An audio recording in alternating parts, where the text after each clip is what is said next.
They're trying to trick you into thinking we can shut down this old machine if we just cut the right wire. He knew everybody that was very powerful. Forcing us to sift through the most horrific crimes imaginable, searching for that one missing link that leads to the top of the food chain. It's the red one? It's the blue one. I mean, they're saying they just met the guy socially. She says she just met him socially. He just met him socially. To be honest, like, if you're not in those files, it would be an insult, because it just means that you were a bit of a loser. But we already have all the proof we need. Sometimes the best hiding place is right in front of our face.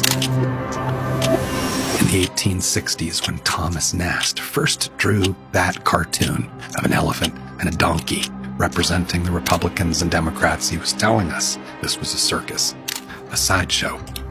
We don't need to look into the Epstein files to see how the blue wires and the red wires all connect to the white and blue ones. Tad Stormer outlined in a paragraph our history of Epstein Islands. We don't have just one or two, we have hundreds, if not thousands of them. He says you can visit them, follow them online, buy their merch, read their books that celebrate their histories. They're called Mount Vernon, Monticello. America is an Epstein Island. And every election, regardless of which wire was plugged in, did that military-industrial complex shrink? Did the corporate monopolies weaken? Did a single architect of the Iraq invasion, of that torture program, ever go to prison?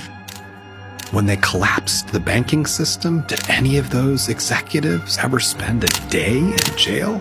Was a single billionaire's crimes ever exposed? We've been programmed to have a hypnotic response to colors. Why would this machine ever allow its chosen representatives to hold anyone to account? This circus is not a sideshow. It's a cage, and there's only one wire that needs to be cut, and that's the one that's connected to the back of our heads. Because we're the batteries, feeding it.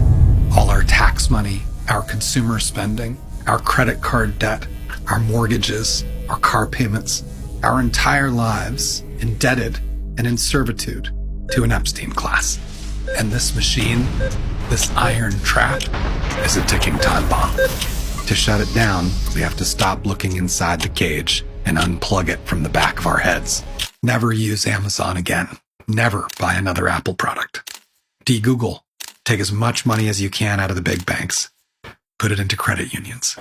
Only support small businesses as much as possible. Start using cash as much as possible. And step by step, we can shut down this contraption that was designed in the 1700s for extraction, exploitation, and permanent war. You want to vote effectively? Replace every single person inside this machine with a human being who is completely free from corporate money, who has a vision. What's the vision? Nothing that's mainstreamed into the back of our heads by a corporate cable. The vision was the one laid out by Albert Einstein, George Orwell, Carl Sagan, Dr. King, all three branches of the religion of Abraham: Aristotle, Plato, Buddha, St. Nicholas, Mr. Rogers, and Ms. Rachel. It's not complicated.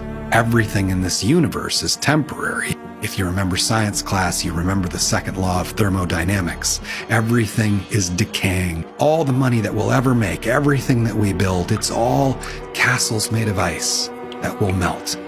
All that will remain is the content. Was it good? Did it lift us up? Did it make life better for our human family and all our children? That's all that matters.